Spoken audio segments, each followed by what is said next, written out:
Olá a todos, sejam bem-vindos e nessa semana a gente vai tratar sobre entropia, vida e inteligência. Então a ideia da palestra de hoje é relacionar algo que é muito comum nos círculos de engenharia, em especial algumas engenharias que vêm a disciplina de termodinâmica, com outros fatores da nossa existência, como a emergência da vida, fenômenos biológicos e o próprio conceito de inteligência, ordem, desordem e etc. Então a gente vai fazer uma relação entre esse mundo físico, que a termodinâmica já conhece em alguns aspectos, e o nosso mundo vivo, o nosso mundo mental, mundo psíquico das ideias. Então, a primeira coisa aqui que a gente precisa ter claro é fazer um breve apanhado das duas principais leis da termodinâmica. Então, a primeira lei, que é mais familiar à maioria das pessoas, é a lei da conservação da energia. Essa lei da conservação da energia é equivalente à lei de Lavoisier da conservação da massa, da matéria. A massa é uma propriedade da matéria. O que diz então essa lei? O próprio nome já remete ao que ela visa estabelecer. A energia se transforma entre um tipo A, B, C, D e por aí vai, em quaisquer caminhos, mas ela sempre, em sua quantidade total, ela vai se preservar, ela vai se conservar, assim como a massa. Então, a primeira lei da termodinâmica, a gente pode colocar, sem usar equações aqui, mas usando simplesmente palavras simples, a gente pode falar que a energia não pode ser nem criada, nem destruída. Então, a gente não consegue subtrair ou adicionar quantidades de energia dentro de um sistema fechado, ou, de forma mais geral, no nosso universo como um todo. A gente só pode transformar um tipo de energia em outro tipo de energia. Então, por exemplo, numa central hidrelétrica, você converte energia potencial gravitacional de um fluido, que é acionando uma válvula, uma grande uma via para passagem dessa água, você tem essa energia potencial convertida em energia cinética, que vai fazer o eixo de uma turbina se movimentar, que vai estar ligado a um gerador, que vai converter essa energia cinética em energia elétrica. Então a gente vê um processo de conversão de energia aí. Quando a gente tem um motor de combustão interna de um carro, você tem energia química, né? Você tem o octano, você tem o oxigênio, você tem uma reação termoquímica de combustão, daí você vai liberar reagentes, CO2, água e uma energia. Então, a energia química se transforma em energia térmica, que acaba sendo utilizada em parte, para movimentar partes do motor e fazer o carro se mover. Então, essa energia é transformada em trabalho, energia cinética, no caso. Então, algo útil, algo necessário, eu preciso me locomover. E daí a gente vê vários processos de conversão de energia em nosso mundo. Mas a energia ela sempre vai se conservar. Então, quando a gente fala nisso, a gente está pensando em equilíbrio. Um sistema onde você tem a conservação, seja massa ou energia, ele tem um ciclo fechado em si mesmo, nos dá a ideia de equilíbrio. E daí a energia que a gente tem disponível é a energia que a gente poderia, a princípio, utilizar. Então essa é o que diz a primeira lei da termodinâmica, que também a gente pode aplicar para matéria, né? Conservação de massa ou energia. Até aí a gente está falando de quantidades, coisas que se conservam em termos quantitativos. A gente não adiciona nem subtrai. Agora, foi passando o tempo, né, não muito depois de terem sido formuladas esses princípios, a primeira lei, já surge uma outra lei, né, e um outro conceito, uma outra variável na termodinâmica. Essa variável é a tal da entropia. E a segunda lei da termodinâmica faz uso dessa entropia. Então, o que diz essa segunda lei? Que não anula a primeira lei, não nega a primeira lei, mas coloca alguma coisa a mais para explicar o nosso universo como um todo. Ela fala que essa grandeza, que para a maioria das pessoas, até mesmo para engenheiros, né, a tal da entropia, ela sempre vai estar aumentando. Então, sempre você pode ver aumentos, diminuições locais e momentâneos da entropia, mas sempre a custas de um aumento nas adjacências. De tal forma que a gente pode dizer que num sistema isolado, como por exemplo o nosso universo é, pelo menos do ponto de vista material e energético, então num sistema isolado, a entropia sempre vai aumentar com o tempo. Ela tende a aumentar gradativamente, ela nunca diminui. Diferente da energia, ela sempre mantém uma constância. Então, a entropia, quando a gente fala que uma coisa está sempre aumentando com o tempo, nunca diminuindo, a gente começa a ter uma certa ideia de um sentido, uma direção que as coisas estão tomando. E quando a gente fala em a gente estar caminhando para algum lugar, a gente pensa não exatamente num equilíbrio, mas num desequilíbrio, porque eu estou tendendo a algo, pelo menos num sentido puramente físico, né, sem considerar elementos não físicos, não materiais, psíquicos e além, a gente pode falar em desequilíbrio nesse sentido. E daí fica muito evidente para vocês que essa segunda lei da termodinâmica, que faz uso da entropia, ela se relaciona com a seta do tempo, a unidirecionalidade do tempo. A gente percebe que a gente tem 3 dimensões no espaço e a gente pode se locomover nessas 3 dimensões, para os lados, para cima, para baixo, para frente, para trás, e em sentido para frente ou para trás, né, nas 2 direções, nos 2 sentidos. O tempo, que seria uma outra dimensão, só que não no mundo geométrico espacial, mas uma dimensão, a primeira dimensão de um outro sistema trino, que seria o sistema conceptual, segundo sua voz, da grande síntese, essa dimensão tempo, se a gente for reparar bem, ela só está apontada num sentido. A gente não consegue retroceder para o passado, fisicamente.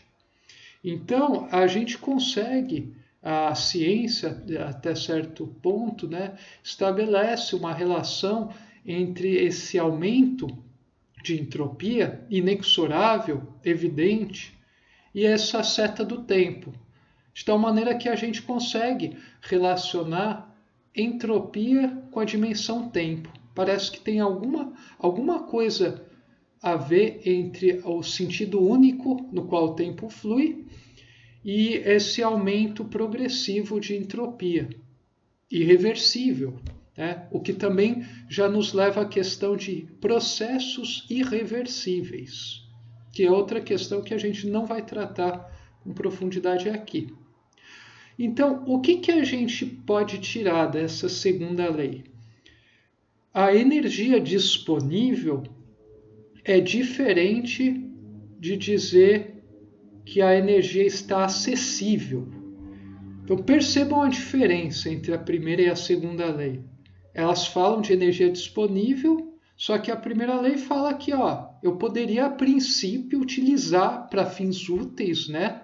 Para fins de elevação de consciência, a gente pode dizer, porque tudo que a gente faz para facilitar a nossa vida visa deixar-nos livres num plano inferior para atuarmos em planos superiores, gastarmos menos tempo e energias e recursos com coisas elementares para nos dedicarmos a coisas mais elevadas. Então, a segunda lei fala que essa energia disponível pode ser utilizável, mas isso não quer dizer que você tenha acessibilidade energética. Porque da energia nos interessa a qualidade que a gente pode obter dela. Nos interessa transformar aquela energia em alguma coisa útil, do ponto de vista econômico. E algo útil do ponto de vista econômico, se a gente for ver um degrau mais fundo ainda, significa uma possibilidade de você aumentar o seu grau de consciência das coisas através de um bem-estar material, pelo menos até certo ponto, né? Então, a segunda lei vem aqui para nos colocar, de certa maneira, limitações que a gente julgava não existirem sob o prisma apenas da primeira lei da termodinâmica. Então aqui a gente tem um gráfico que dá uma ideia do que significa a conservação de energia e o aumento progressivo da entropia. Então a gente percebe que a energia em si só, eu posso fazer várias conversões ao longo do tempo, de qualquer forma para outra, na maioria dos casos, mas a energia total sempre vai ser constante. Enquanto que a entropia, que é uma variável que a gente pode associar como sendo inversamente proporcional à qualidade da energia, né? A gente pode associar também uma entropia baixa com menor grau de degradação. A gente percebe que à medida que a gente vai evoluindo, né, os sistemas vão fazendo essas trocas energéticas, essa entropia vai só aumentando cada vez mais, num sistema fechado, como um todo. Então, quando a gente vê isso, a gente percebe claramente que a entropia e tempo têm alguma relação muito profunda. E lembrando, né, que essas duas realidades nossas, elas não contradizem uma a outra. A gente pode dizer que a primeira lei está mais focada no aspecto quantitativo da nossa realidade física e a entropia, segundo a lei, estaria relacionado mais a um aspecto qualitativo da nossa realidade. E daí, quando a gente fala sempre em qualidade, a gente tem que, além de usar o que a gente conhece de teorias e conceitos do mundo físico, começar a entrar com coisas de um mundo transfísico, um mundo metafísico, um mundo da vida, da biologia, o mundo mental, das ideias, dos conceitos, do espírito puro. Bom, mas antes de entrar nisso, vamos só deixar aqui esboçado o que a gente costuma tratar extensivamente nos nossos cursos e o que não se trata de forma alguma nesses mesmos cursos, apesar de ser de vital importância para a compreensão do fenômeno que ocorre. Bom, Clausius foi um cientista, né, engenheiro lá do século XIX, que ele foi uma das pessoas que contribuíram para a elaboração do conceito de entropia, a formulação da segunda lei. Ele estabeleceu uma relação entre um processo, né, termodinâmico, onde você tem trocas de calor entre reservatórios de temperatura diferente. Então, ele fala que a variação de entropia de um sistema é igual a essa variação de calor, né? Ou seja, por onde você está recebendo e por onde você está rejeitando, dividido pela temperatura da fonte. Ele fala que essa relação, que seria 1 Joule dividido por Kelvin, que é a unidade de entropia, sempre seria maior ou igual a zero. Então isso é a relação clássica que a gente conhece da termodinâmica.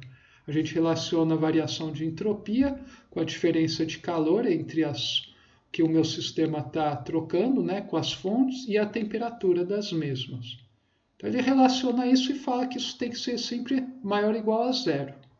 Igual a zero caso de processos reversíveis, maior que zero processos irreversíveis. Aí a gente trabalha-se muito, calcula, constrói diagramas, gráficos, faz observações, tudo a respeito disso. Só que a própria grandeza S, que é a entropia, o tal do Joule por Kelvin, não se fala nada sobre isso. A gente não conhece a natureza. Por quê?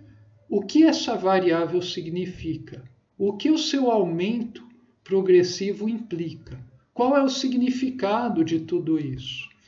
Então, o estudante de engenharia lida com tangencia, né, nessa disciplina com um conceito extremamente interessante, mas que ao mesmo tempo só é tratado do ponto de vista tecnológico, físico, relacional, mas não é tratado do ponto de vista de significado filosófico, transcendente, que diz muito a respeito de várias coisas que ocorrem em nosso mundo. Então, a gente não sabe nada praticamente sobre a tal da entropia. Mas existem pessoas que já estão enveredando por esse caminho e buscando saber um pouco mais disso. Mas antes da gente entrar com a vida e com a inteligência, a gente precisa deixar algumas coisas claras aqui. Existem muitos canais, muitas pessoas que falam por aí que a entropia está associado com grau de ordem ou desordem de um sistema. Então, um sistema de baixa entropia seria um sistema ordenado e um sistema de alta entropia seria um sistema desordenado. E a gente pode associar essa ordem, a gente pode associar a ordem com menor possibilidade possível de combinações diferentes entre elementos e desordem, claro, a maior possibilidade possível de você fazer associação entre elementos, o que dá uma ideia também de um pouco de caos, né? Liberdade ao excesso, né? Só que essa visão de entropia não é exatamente correta. Claro, se a gente for ver isso de um ponto de vista meramente físico, sem considerar consciência, daí não estaria tão errado, mas, na verdade, o conceito de ordem e desordem vai depender de outras coisas. Então, a gente não pode associar algo como entropia diretamente com ordem e desordem. Na verdade, uma definição mais correta dela seria falar que uma baixa entropia estaria associada com as formas energéticas num estado menos corrompido, digamos assim, e uma entropia maior estaria associada a um estado de um sistema mais degradado. Você pode pensar em termos de degradação das formas de energia, algo que é muito tratado no livro A Grande Síntese, a degradação das formas dinâmicas. A gente pode ver isso também como a degradação de um organismo vivo. Então, se aumenta a partir de um momento de nossas vidas, a gente não consegue mais manter aquele baixo nível de entropia às custas do meio, então a gente começa a aumentar progressivamente todo o nosso organismo essa entropia. E com isso a gente acaba se degradando biologicamente. E como a vida é um campo de batalha entre um princípio diretor, que eu chamo de consciência, que através da informação atua na matéria, através da energia, a gente pode dizer que quando você começa a ter uma degradação de um organismo biológico, de um organismo vivo, você está aumentando a entropia do mesmo e ele está deixando, a matéria está voltando ao seu estado original de baixo nível. Então parece que algo deixa de estar atuando nele. Então a gente pode até começar a fazer algumas especulações postulando que provavelmente existe algum princípio inteligente que está atuando em sistemas vivos que são responsáveis por manter eles num estado são e vivo, e que à medida que, por vários motivos que não cabe aqui, essa inteligência deixa de estar atuando, deixa de estar ligada nesse organismo, ele fica à mercê das leis físicas, pura e unicamente. Não que antes ele não estivesse, mas existia um algo a mais que permitia a constituição do organismo manter um certo grau de organicidade. Então a gente deve ver a entropia mais como uma questão de algo que incorrupto que tende ao degradado à medida que eu aumento a entropia. Então essa é uma definição muito mais ampla e profunda que não vai contra daí o conceito de inteligência, que eu vou apresentar dentro em breve. Então, olha só, o que a ciência fala? O que a ciência já descobriu? O nosso universo tende a um aumento constante de entropia, sendo um sistema fechado, e tende a atingir um estado de máxima entropia. Quando a gente chegar a esse estado de máxima entropia, a qualidade energética vai ter caído ao mínimo, ou seja, a gente vai tendo inúmeras conversões de energia no nosso universo, no nosso planeta. Uma hora a gente não vai mais conseguir fazer essas conversões, porque a tendência geral é todas as formas de energia convergirem para as formas dinâmicas mais degradadas, que, novamente, voltando à grande síntese, seria as formas de energia mais próximas ao mundo físico, mais de comprimento de onda maior, frequência menor, que seriam as formas de onda calor, som, desse tipo. Então, o nosso universo vai tender a um equilíbrio térmico. Se ele chega a esse equilíbrio térmico, a gente não vai ter mais trocas energéticas. Se a gente não tem fluxos, a gente pode até pensar na extinção da nossa dimensão tempo aqui nesse universo. E com isso também cessa a vida. Então, o fim do nosso universo físico seria o destino final de tudo que existe, seria a morte completa e uma escuridão total. Então, isso é um tanto desanimador se a gente for ver. Mas, mesmo considerando que é uma escala muito grande, daí a gente pode começar a se perguntar, será que é isso mesmo? Isso tudo existe só para isso, para terminar no final não tendo nada? Nada vivo, praticamente nenhum dinamismo, nada? E daí a gente pensa em morte, morte térmica, Quando eu falo em equilíbrio térmico, muitos acadêmicos usam o termo morte térmica, Porque é uma morte mesmo, se a gente for pensar.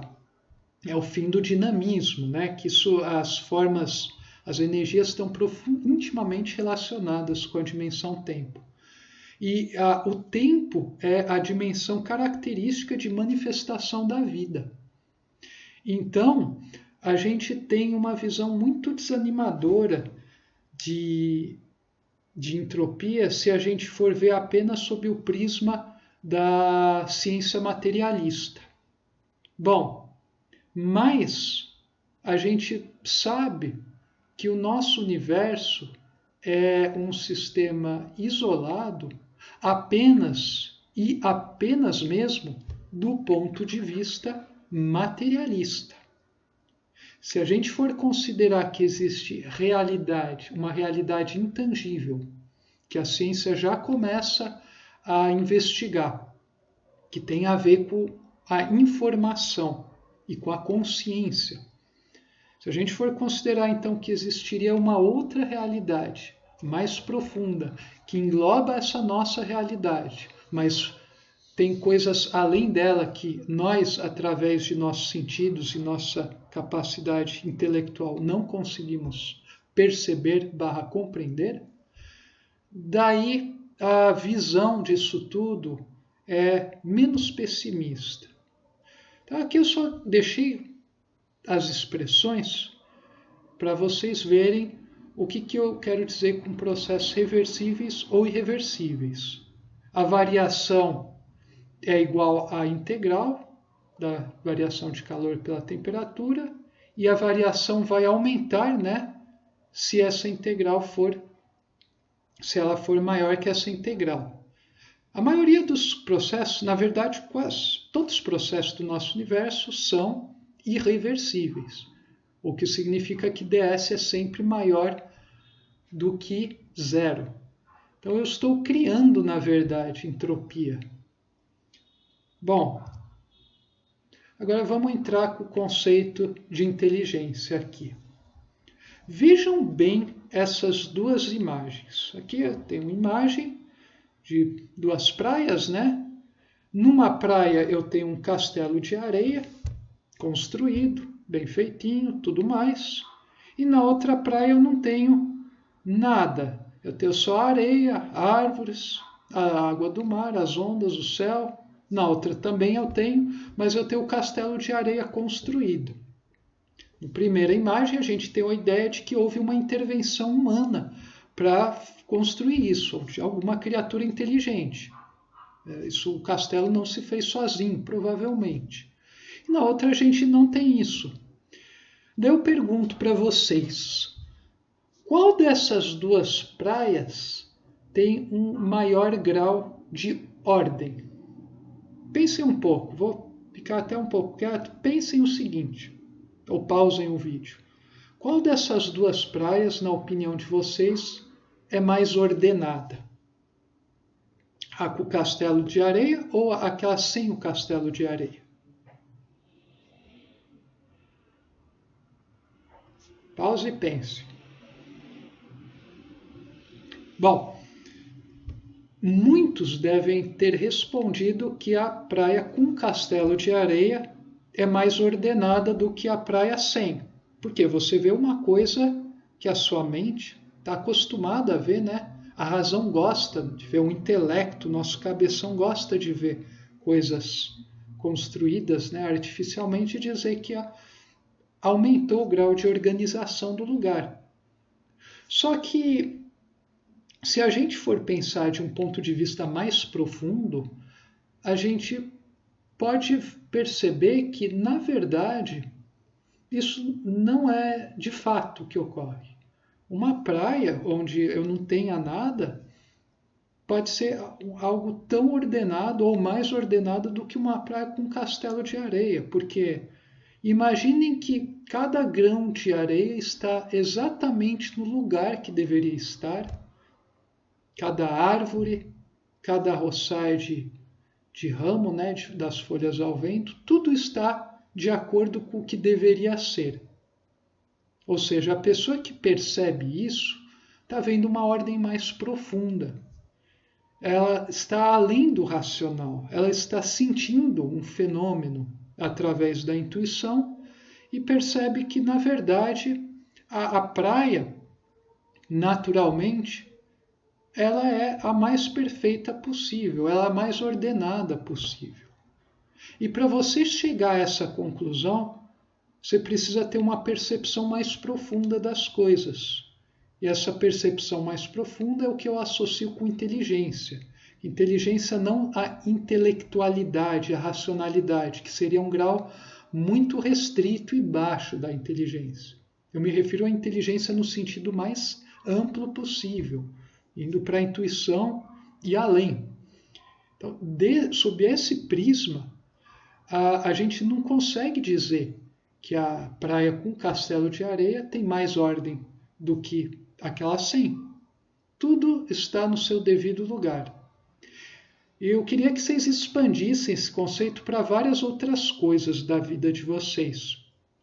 Por exemplo, Às vezes, existem pessoas que ficam muito revoltadas com a vida e atacam os outros, e agridem, e ofendem, porque eles não veem justiça. E justiça nos remete de novo ao conceito de ordem nas coisas. A gente percebe que essas pessoas são incapazes de perceber uma ordem mais profunda que faz com que a vida delas se desenvolva daquela forma e ocorram certas coisas para aquelas pessoas. Elas não veem isso. Não percebendo uma ordem mais profunda, elas ficam raivosas e revoltadas. E elas querem resolver as coisas de uma maneira muito imediata, superficial, usando a força, o terror, seja a força física, econômica ou psicológica, mas sempre a força. É devido à ausência de ver a ordem. Não se vê a ordem nas coisas. Enquanto que pessoas que tendem a aceitar a realidade, não um aceitar passivo dos orientais, exatamente, mas um aceitar ativo, onde você está sempre atuando, defendendo causas, procurando fazer as coisas, mas você não fica tão explosivo assim. Geralmente, pessoas desse tipo são pessoas que percebem uma ordem mais profunda nas coisas.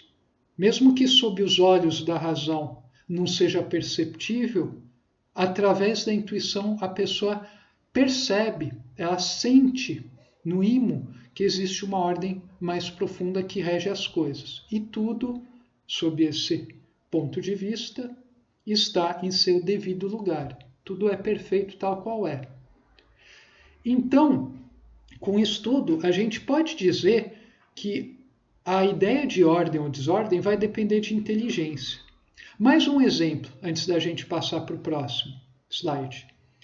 Se eu desenhar uma letra mais ou menos bem feita com pedrinhas num lugar, e eu pedir para uma pessoa que é analfabeta, um selvagem, uma pessoa que não conhece a escrita, e uma pessoa que conhece o alfabeto, para eles darem a opinião sobre o que é aquilo. Aquilo tem algum significado para você? Aquilo é ordenado? Uma pessoa que conhece o alfabeto, sabe ler e escrever, vai falar, aquilo é uma letra, representa isso, pode até falar várias coisas, se depender da origem da letra e tal, e blá blá blá. Uma pessoa que não é estudada, não conhece essa linguagem, esse simbolismo, ela não vai, para ela aquilo não vai ter significado nenhum, não vai ter uso, não vai ser útil, não quer dizer nada, não faz a pessoa remeter, imaginar coisas, conceber, às vezes tem insight para outras, para ideias, e por aí vai. Então, é a mesma coisa visto por duas pessoas diferentes, uma com maior grau de inteligência, outra com menor grau.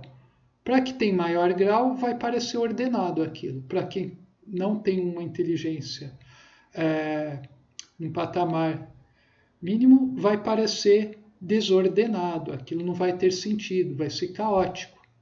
Então, fica muito claro, então, que o conceito de ordem e desordem vai depender da inteligência do ser que está avaliando uma determinada situação. Então, a gente não pode, então, por isso, associar a entropia crescente com uma maior desordem. Isso vai depender do grau de inteligência do ser que está avaliando esse aumento de entropia. Então, para um ser muito consciente, que vê em profundidade, um ambiente com alta entropia pode ser, no fundo, na substância, muito ordenado, tem uma lógica profunda. Mesmo que na forma manifesta só haja caos. Então, quando a gente fala de ordem também, a gente está pensando em uma visão, não com olhos físicos, mas com olhos espirituais, uma visão mais profunda da realidade. Então, de um ponto de vista transcendente, a desordem, na verdade, é só uma aparência que se manifesta de forma muito evidente no mundo, no palco do espaço-tempo, só que, na verdade, por trás dessa aparência existe uma ordem mais profunda ou mais vasta, dependendo da metáfora que você queira usar. Essa é a diferença entre o sábio e o homem ignorante. O sábio vê ordem em todas essas misérias, apesar de tudo, porque ele percebe que no final tudo vai ocorrer como deve ocorrer e tudo está conforme deveria estar, enquanto o ignorante, ele é alheio a essa realidade e mesmo às vezes sendo especialista, tendo uma alta posição social, tendo muita sociabilidade, mas pouca sensibilidade social, geralmente, mesmo assim o ignorante vai permanecer um pobre, um limitado, um incapaz de fazer uso da realidade que o cerca para construir o seu espírito, para expandir a sua consciência e, consequentemente, ser mais livre. Então, vejam só que interessante, a gente está inserindo aqui, sem desrespeitar leis físicas, conceitos teóricos e etc., uma visão mais vasta que consegue explicar todo um aspecto da fenomenologia universal. E com isso a gente chega numa conclusão muito interessante, no qual a ciência ainda não chegou, mas caminha rapidamente para chegar. Essa irreversibilidade dos processos, ela existe, porém ela é relativa ao nosso universo físico, químico, orgânico, psíquico. Mas, na verdade, existe uma contrapartida que acaba equilibrando essa degradação de energia. Ora, se a energia vai se degradando, então perdendo qualidade, o que deveria estar surgindo do outro lado para fazer que essa qualidade perdida como energia renasça como qualidade, só que de outra forma?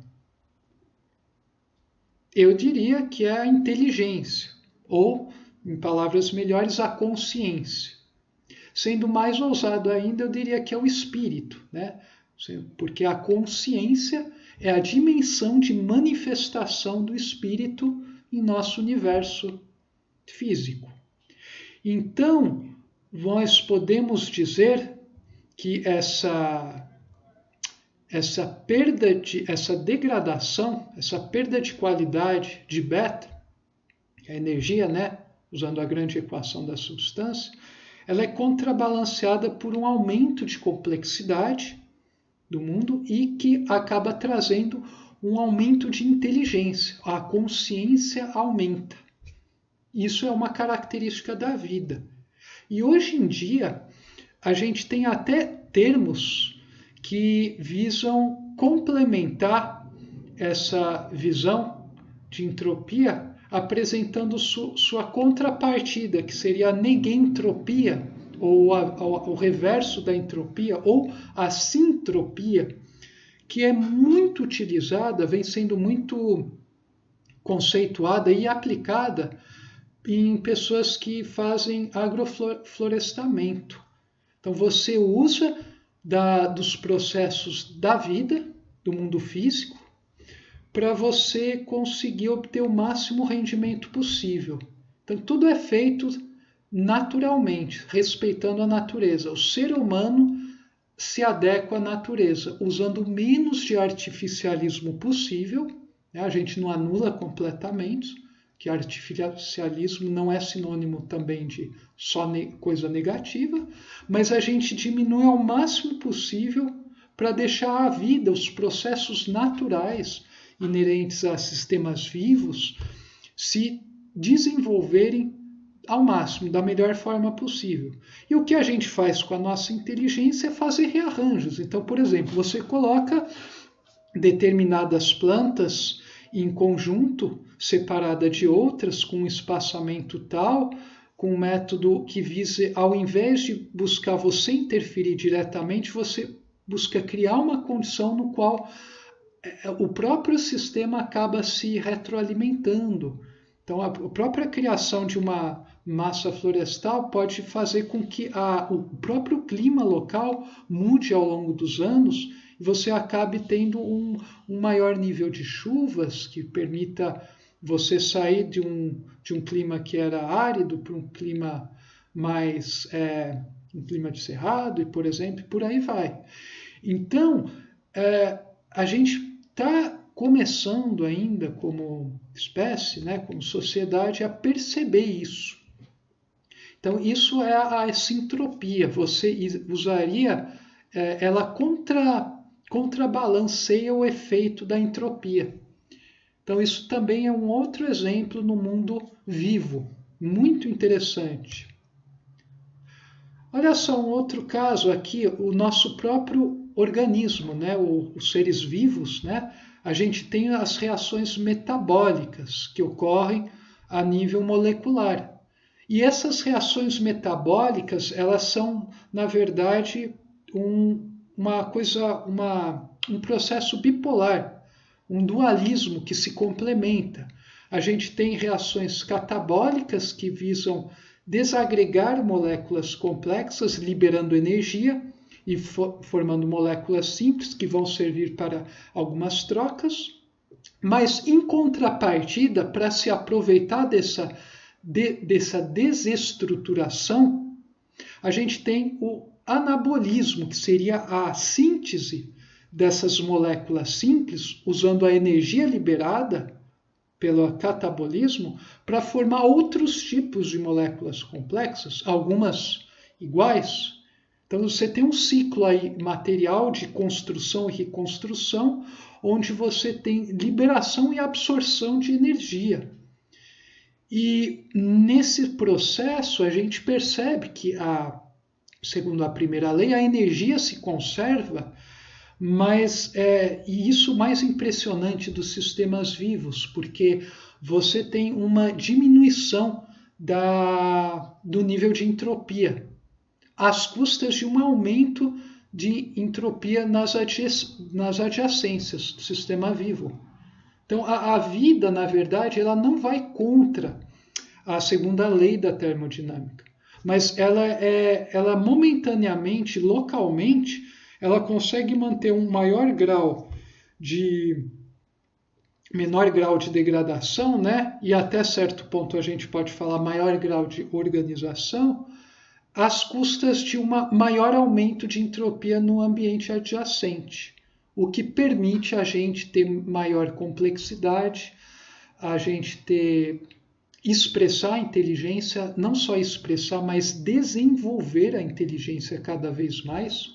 Isso vale para a nossa espécie, o ser humano, que é dotado de espírito, né, na sua forma mais elevada. E é interessante perceber que assim, os nossos sistemas coletivos, a nossa economia funciona exatamente da mesma maneira. A gente diminui a entropia, né, para alguns processos, mas às custas de um aumento da entropia do meio inteiro, do planeta, no caso. Fica para vocês pensarem o porquê de tudo ser dessa maneira. Bom, colocando agora Pietro Baldi para dar uma luz a respeito disso. A gente vai ainda um pouco mais longe. Olha só o que ele fala no livro Evolução e Evangelho a respeito desse tema. A entropia se manifesta como um fenômeno de cansaço no dinamismo universal, que culmina na uniformidade. A uniformidade é morte, né? Pela completa exaustão atingida por todas as diferenças. Então você acaba com as diferenças. No universo sem diferenças é um universo sem diversidade. Sem diversidade a gente tem a morte. A gente não tem como organizar as coisas. Este deveria ser o fim natural do universo inorgânico, segundo as suas leis, se ele fosse somente isso. Com a entropia, ele tende a nivelar as desigualdades, a cancelar os valores, caminhando para uma distribuição cada vez mais simétrica da energia, ou seja, para a diminuição e a supressão das dissimetrias. Triste, né? Vamos continuar. No entanto, eis que neste ponto da evolução aparece um mundo novo, dado pelo plano orgânico da vida vegetal e animal, do qual fazemos parte, orientado em outras direções, regido por outras leis e por outro tipo de dinamismo. Este, de forma diferente da entropia, a sintropia, é constituído por um princípio segundo o qual, no fenômeno vida, ao invés de uma diminuição, verificamos um incremento de dissimetrias. Quer dizer, a gente percebe isso muito claramente no nosso mundo humano, na sociedade humana. A diferença entre pessoas, não só fisionomicamente, mas psicologicamente, sentimentalmente, é gritante. Você não encontra uma pessoa igual a outra nesse mundo, com 8 bilhões de pessoas. Então, esse incremento de dissimetrias ocorre. Ao invés de uma tendência a nivelar as desigualdades e cancelar valores, verificamos uma tendência a acentuar as desigualdades, criando valores, diferenças e complicações. É importante a gente abrir uma aspas aqui, que quando a gente fala em acentuar as desigualdades, a gente não está falando em aumentar a desigualdade social, que seria uma tendência no estado atual que a gente se encontra, extremamente doentia da nossa sociedade. Então, quando a gente fala em acentuar desigualdades, é aumentar o nível de diferenciação entre indivíduos, mas não uma diferenciação em termos de um é superior ao outro e, portanto, merece explorar e oprimir o outro, mas em termos de que um é diferente do outro, dois são muito diferentes entre si, mas essas diferenças elas se complementam e visam, numa fusão futura, exprimir um aspecto mais profundo de uma realidade e coevoluírem entre si, cooperarem. Nesse sentido, a gente fala em acentuação de desigualdades. É importante fazer esse parênteses.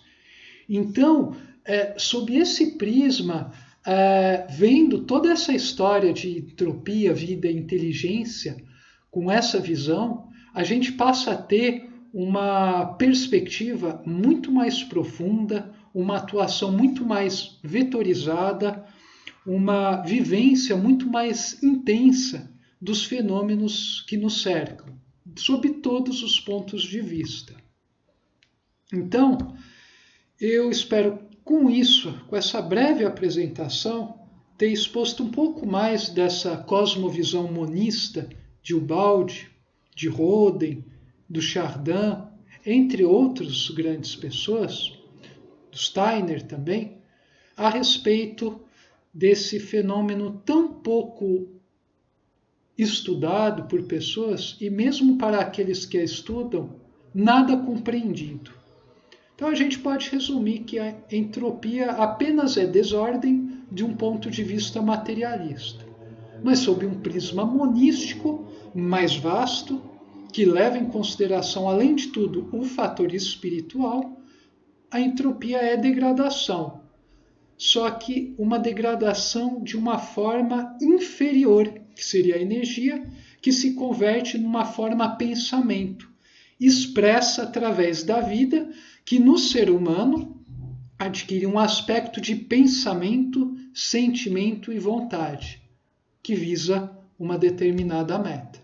Essa meta, eu não vou falar aqui, mas vocês podem imaginar o que é.